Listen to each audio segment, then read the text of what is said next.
नमस्कार, मी सरला शामराव कामे, बोलक्या बाहुलीकर, जिल्हा परिषद प्राथमिक शाळा धोत्रा, तालुका सिल्लोड, विषय विज्ञान, नैसर्गिक संसाधने गुणधर्म। चला तर मुलांनो, आज आपण पाहूया मृदेचे गुणधर्म।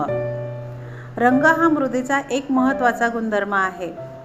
अनेक प्रक्रियांचा परिणाम होऊन मातीला रंग प्राप्त होतो। जमिनीच्या पृष्ठभागाची म्हणजेच मृदेची रंगछटा खालच्या रंगांच्या रंगछटेपेक्षा गडद असते। मृदा वेगवेगळ्या रंगांची असते, उदाहरणार्थ काळी, लाल, तांबूस, पिवळी, राखाडी। मृदेचा पोत मृदेतील विविध आकारांच्या कणांच्या प्रमाणावरून मृदेचा पोत ठरतो। त्या आधारे मृदेचे पुढील प्रकार आहेत। रेताड मृदा। रेताड मृदेतील वाळूचे मोठ्या कणांचे प्रमाण अधिक असते, त्यातून पाण्याचा जलद निचरा होतो। अशी मृदा मशागत करण्यासाठी फार सोपी असते। पोयटा मृदा। पोयटा मृदेतील कणांचा आकार मध्यम असतो।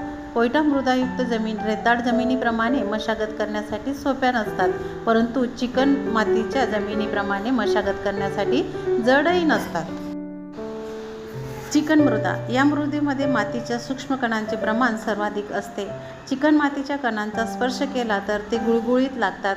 चिकण मातीमध्ये पाणी धरून ठेवण्याची क्षमता अधिक असते। आता आपण पाहणार आहोत मृदेची रचना।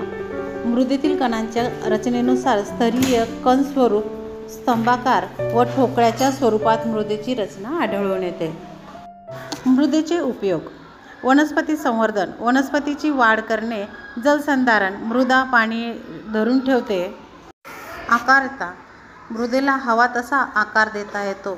यामुळे आपल्याला अनेक शोभिवंत वस्तू बनवता येतात, चिकणमातीच्या वस्तू बनवता येतात। विविध प्रकारचे शोभिवंत भांडे व वापरण्याचे भांडे, बांधकामासाठी विटा, मातीकामाच्या आणि विविध सणांसाठी मूर्ती।